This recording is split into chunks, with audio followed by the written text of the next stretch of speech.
will Amin Asar come to the front of the masjid? I'm 7 years old. I'm sitting in my masjid and it's the 27th of Ramadan. The sheikh is giving a speech and I'm just trying to stay busy. So when I look at the carpet, I see that there's a little ant that is going in the carpet. So I grab the ant and I put him in my hands and I start looking at him ever so closely and I'm playing with him. And while I'm playing with him, the sheikh goes on the microphone and he says, Amin Asar, come to the front of the masjid. I'm like, oh my goodness, I don't know. Maybe I shouldn't have been playing with this ant. I don't know. I mean, there's a lot of people and when I look to the left and right, there's like a sea of eyes that are just looking at me, and I want to just roll up into a little ball and disappear so no one can see me, but someone pushes me, so I stand up and I start walking towards the front of the masjid. And while I'm walking, I see my dad, and my dad looks at me and he's got this look in his eyes like, Amin, what did you do this time? And I looked back at him and I pouted and I was like, Didi, I don't even know what I've done. I'm so sorry. And so when I start getting closer to the microphone and to the sheikh, I look at him and I say, Sheikh, I'm really, really sorry. I didn't really mean to do anything. I'm so sorry. And he looks at me and he says, it's not that you've done anything wrong. You've done something right. Here's what happened. The day before, I had fasted. And when I fasted, I was telling one of my friends that I was, fasting for the first time. And there was this old man who overheard me. And so he comes up to me and the old man says, hey, Amin, did I just hear you correctly that you fasted? I said, yeah, I just fasted. And he opens up his wallet and he opens it up and inside there's $100 bill. He takes out that $100 bill, and behind that $100 bill there are $2, and he gives those $2 to me as a gift. And he says, these $2 are a gift for you because you fasted, and I want you to have an award. Now I was excited. I was excited because $2, I mean, that's a lot. At our masjid, we used to have a candy store, so I used to think, oh my goodness, with $2, I could buy an entire room filled with candy, and I'd be able to swim in that room, and I would do like a backstroke, and I'd have it on my mouth. Oh, so much candy, I can't even talk. I was super excited, but then at the masjid, before I was able to, break my iftar and go get this candy, they made an announcement. They said that the masjid needed money. And so I thought to myself, instead of using those $2 to buy candy, I'll just give it to the masjid. So I took those $2, I gave it to the masjid, and I didn't really think about it. Well, I didn't think about it until the next day. Because the sheikh invited me in front of the entire masjid. There were like thousands of people looking at me, and in front of everyone, he held my little hand up and he says, ladies and gentlemen, boys and girls, today I want to show you something. Allah subhanahu wa ta'ala promises in the Quran that when you give your money, when you give charity, Allah subhanahu wa ta'ala gives you so much more. So in front of everyone, he says, yesterday I saw Amin donate his money, and today I'm going to give him a special gift. So he reaches into his pocket, and inside his pocket, he opens up his hands, and there's $100 bill. He puts the $100 bill to the side, but next to it there's this little box. He opens up the box, and inside there were diamond earrings. And he says, today, ladies and gentlemen, I am giving these diamond earrings to Amin. Why? Because when he gave out of what he loved, when he gave charity, Allah promises to give him something so much better, and so we're giving him these diamond earrings.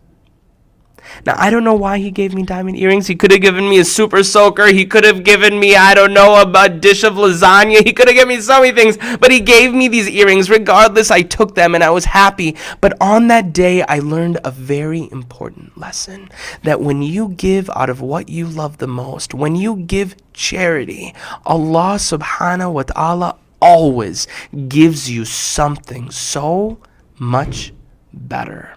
بسم الله الرحمن الرحيم الحمد لله رب العالمين والصلاة والسلام على سيد المرسلين سيدنا محمد وعلى آله وصحبه وسلم تسليما كثيرا. Assalamu alaikum, boys and girls, ladies and gentlemen. Welcome. And thank you for joining us tonight on our 27th live Noor Kids program for Ramadan. Now, if you are joining for the very first time, welcome! You might be wondering, who is this guy? My name is Amin Asr, and I am the author of Noor Kids. What is Noor Kids, you ask? Well, I'm glad you asked. It's a great question. Noor Kids is an amazing series in which every month families receive a new book delivered directly to their home. Books like Faith Over Fear and Animals of Allah and Faithful Friends and Agents of Change and Take the High Road and so many more. Every month, families receive a new book delivered directly to their home. They also get a global Muslim citizen passport where they're able to collect badges from every single book, and they get it delivered in this amazing collector's box. You will love Noor Kids. I guarantee it. And right now, you can give it a try on our website. Not only will you love it, at noorkids.com, but you'd also be supporting us so we can continue doing this work. Inshallah, give it a chance. Now, that day when the sheikh gave me those earrings, I didn't know what I was going to do with them, but I saved them. I waited almost 15 or 20 years until the day I got married, and I gave them to my wife, Sana, and she still wears them every single day. And they're a message to me. They help me remember that when I give out of what I love the most, Allah subhanahu wa ta'ala gives me something so much better. Now, the reason why I'm picking this topic tonight is because tonight, for many of us, is the 27th night of Ramadan. This is one of the final nights of power, and one of the best things that we can do outside of reading the Quran, outside of praying to Allah, is to give charity. And so I am going to be reading today out of a book called Charity Pays. Now, this is a book that we published probably 3 years ago. It's an amazing book. I love this book. You guys are going to love it too. But before I read you this book, I want to tell you one of the reasons why I wrote it. Because here's the thing. Have you ever had this feeling that like something is yours? Like it's mine. It's mine, and I don't want anyone else to have it. It's mine. Mine. Okay? That's how I feel sometimes. Like, for example, if my wife cooks me lasagna and other people want to eat it, I say, no, it's mine. I don't want to share it. Okay? And sometimes, even with our money, if you have some money, you might feel like it's mine. So how can we feel good about giving it away? The question I'm going to ask you is it really yours? And we'll be able to answer that through this book, Charity Pays. Now, if you are not familiar with Noor Kids, every one of our Noor Kids books follows the story of 4 characters, Amin, Shireen, Asad, and Amira. They live in a city called Maple Grove, and they go to a school called Northport Elementary. First, you see Shireen here. Shireen is a trailblazer. She loves exploring all around the world because she wants to be just like her mom, who works for National Geographic. You see her here fishing. Then there's Amin. You see him here playing pool. He's got an older brother in college named Hasib. And the one thing about Amin is sometimes he does stuff without thinking about him, because that he gets into trouble. He loves all sorts of sports like baseball and soccer and football. This here's Asad. Asad's a scientist. You see him here making a puzzle. He loves to break things apart just to figure out how to put them back together again. He's got a little baby sister named Yusra. Then there's Amira. Amira's an artist. She loves exploring all of Allah subhanahu wa ta'ala's blessings through art and poetry and painting. Now, these 4 are the Noor Kids. Every book starts with a parent's page. Every book has 2 different stories in it. We are going to be reading the second story in this book called Olive the Praise is Allah's. All right, but before we read it, I need you to say Bismillahir Rahmanir Rahim. Are you ready? Bismillahir Rahmanir Rahim. All of the praise is Allah's. Art is Amira's favorite subject, and today the second graders at Northport Elementary begin sculpting. Amira is stumped. She doesn't know what to make. Amin says, "My cobra is sweet." Asad says, "My cow belongs in a museum. My sculpture is, well, still taking shape," says Amira. "Amira, you're an artist. I'm sure you'll think of something. I am making an olive branch. Maybe you can make an olive tree," says Shireen. Amira thinks that is a great idea. She begins to sculpt a small, detailed olive tree. At the end of the day, Mr. Salman picks up Amira's work. "MashaAllah, this is beautiful. I can fire it in the kiln if you'd like," says Mr. Salman. "Thanks, Mr. Salman. I've always wanted to make a real sculpture." So P.S. If you've never had a chance to make a sculpture before, maybe you've played with Play-Doh and things like that, you sculpt it together, and once you finish, you put it in something called a kiln. Say it after me. Kiln. Kiln. One last time, kiln. A kiln is basically like an oven. Okay, you put it in there and it like bakes and it fires overnight, and then after that it comes out shiny and beautiful. All right, so Mr. Salman's saying, "Hey, I'll put this in the kiln." The next day at lunch, Shireen and Amira are studying the Quran for their Sunday class. Shireen helps Amira translate the 6th verse of Surah Taha. Bismillahir Rahmanir Rahim. Lahu ma fis samawati wa ma fil ard wa ma baynahuma wa ma tahta al-thara. To him belongs whatever is in the heavens and on earth, and all between them, and all beneath the soil. "I don't get it. What does this mean?" says Amira. Shireen says, "Well, if you make something, you own it, right? Allah subhanahu wa ta'ala made all of us. That means everything in the world belongs to him." Mr. Salman arrives with Amira's finished sculpture. It has been fired and has a glossy sheen. Look at that. Look at how nice that looks. Wow. Wow, Amira, I think people would buy something like that. You should start a business, says Amin. Asad adds, and you could make olive tree plates or bowls too. Clay sculpture has many practical uses. Did you know that clay is actually a fine-grained soil? You could sell them at the county fair next week, says Amin. Amira loves the ideas. Amira works hard to make more works of art. She sculpts clay every day during art class. Look at her. She's working so hard. She's even sweating. She's licking her lips, just making these clay sculptures. Every day that week, Amira stays after school with Mr. Salman to fire the clay in the kiln. She's tired, but she pushes herself to keep working. Finally, it's the day of the county fair. Mom helps Amira set up her sculptures for sale. I don't know, Mom. I'm feeling worried. What if no one wants my art? She thinks to herself. You'll be great. I'm going to browse the fair. I'll be back soon, says Mom. Amira soon gets her first sale and her second. I love these, says one woman. Me too, says another lady. Amira loves hearing everyone's praise and the feeling of money in her hands. Amira raises her prices to make more money. After another sale, she raises them again. Amira only has one sculpture left, her original olive tree. Look at that. I should save this one to remember this great day, says Amira. Just then, Shireen and her parents arrive. They congratulate Amira on her success. Are there any sculptures left to buy? Asks Shireen. Look at how happy she looks. Amira gives her price. Shireen looks at her parents.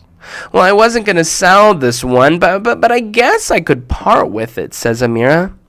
Dad says, I'm afraid Shireen only has a few dollars left. Just as Shireen walks away, Amira's mom arrives at the stall. Shireen, please come back. Amira and I would like to give you this as a gift. But Mom, says Amira, when you make something, it belongs to you. I made that sculpture. It's mine, says Amira. Yes, you did make that sculpture, says Mom, but tell me, who made you? All right, ladies and gentlemen, let's talk about what's going on, okay? So first, let's talk about the story real quick, okay? So Amira, she started making these pieces of art, these olive trees, right? And they look beautiful, and she made so many, and she started selling them. And when she started selling them, she loved this feeling of money in her hand, so she started raising the prices from $5 to $7, and she started making more and more money. And now her friend Shireen came, and she wanted to buy it, but it was too expensive. She didn't have the money for it. So what did her mom do? Her mom gave it away. Amira got upset and said, it's mine. And her mom said, okay, well, it's mine because you created it. But she asked, who created you? So first, if you create something, does that something normally belong to you? Yeah, right? So if you make something, you can say, okay, well, that belongs to me. If I made this book, I could say, well, this book, I guess, belongs to me. But let me ask you a question. Who made Amira? Who made Amira? Did I make Amira? No. Did you make Amira? No. Allah created Amira. What about you? Who created you? Allah created you too. So here's the thing. If when you make something, you own it, it belongs to you. If Allah created you, then don't you belong to Allah? You do. You belong to Allah. That means everything that we do, whether it be the stuff that I make, whether it be the stuff that I buy, whether it is the stuff that I say, all of these things that I have, they don't actually belong to me. No, they belong to Allah subhanahu wa ta'ala. Why? Because Allah created me. Allah made me. And so because of that, I don't actually own it. It all belongs to Allah subhanahu wa ta'ala. Allah created my hands that I used to sculpt, says Amira, and my ears so I could listen to ideas, and even you, my mom, so you could help me. To him belongs what is in the heavens and on earth and all between them, reminds herself, right? Because remember, that's what she read in the Quran in Surah Taha. Precisely, says Mom. Never feel bad when you give something to others.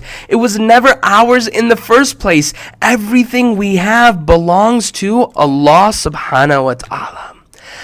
I guess there's only one thing left to say, says Amira. What's that? Says Mom. All of you, says Amira.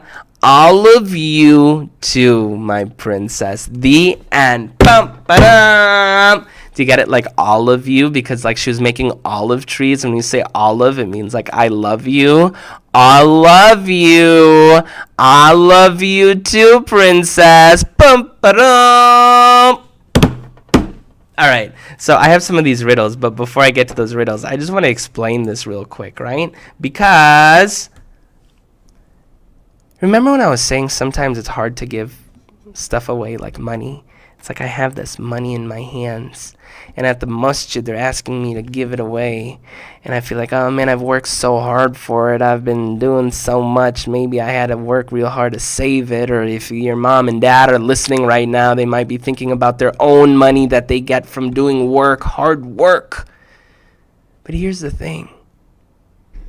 It doesn't actually belong to you anyway. Everything that we have, it doesn't belong to us. It belongs to Allah.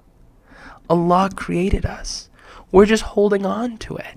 If this is something that I have, like this is like my money and I'm holding on to it, this doesn't actually belong to me. It belongs to Allah. I'm just borrowing it from Him. I'm holding on to it for now because Allah created me. Allah gave me everything. So when I give it away, I shouldn't feel bad about giving away. It wasn't mine in the first place. And so tonight, when you go to the masjid, inshallah, I hope that you have a chance to go, because it's Friday night. Tonight, for many of us, is the 27th night, a beautiful night, one of the nights of power, one of the best things we can do with sincere intentions for the sake of Allah, to make Him happy. We should take some of our money and we should give it away and say, Ya Allah, this was never mine in the first place. It belongs to you, and I'm giving it for your cause. And if, by the way, you do not want to give it to the masjid, that's fine too. You can go on a website like IslamicRelief.com or something like that, and you can give it to orphans. You can give it to people who don't have a mom or dad, or any other charity that needs our assistance. This is one of the biggest things and best things that we can do today. Now, before we end today, I have some riddles for you. These are riddles that are actually from the book. You are going to love them. All right. Why don't shrimp give charity? Shrimp. You know, shrimp, you might eat them, prawns. Why don't they give charity? Well, it's because they are shellfish. You see what I did there? Like selfish. But they're shellfish. Because they're actually like the type of fish they are. It's called the shellfish. So they're shellfish. Okay, all right, sounds good. Why did the baker donate so much of her money? The baker donated so much of her money. Why? Well, because she was rolling in dough. She was rolling in dough, right? Because like a baker, they roll dough. But also like dough, oftentimes people call money dough. So they had a lot. She was rolling in dough. Okay, all right. Why did the piggy bank donate all of its dollars? Why did the piggy bank donate all of its dollars? Why? Because it only makes sense. All right, because, you know, in a piggy bank, you can only put cents in and it makes sense. All right, now this is a joke. Maybe your parents will get this one. You can ask your mom and dad this one. This one might be a little bit tough because you have to know who Barack Obama is and his whole story. So you can say, why did Barack Obama donate all of his bills? You can ask your mom and dad. Say, Mom and Dad, why did Barack Obama donate all of his bills? Why? Because he only wanted change. He only wanted change. Because when he was running for president, he's like, we want change. We want change. Not like change like, you know, like sense change. He wanted change like to change the world to be a better place. All right, ladies and gentlemen, boys and girls, thank you so much for joining me for today's special event. Look, we only have 1 or 2 or 3 days left in Ramadan. And inshallah, we're going to have a couple of more programs, inshallah. And inshallah, you'll love them. I'm working on a special video, a special treat video you're going to love. I'm trying to compile like all of the dad jokes together in one that I'm going to share with you on Eid. You're going to love it. Oh my goodness.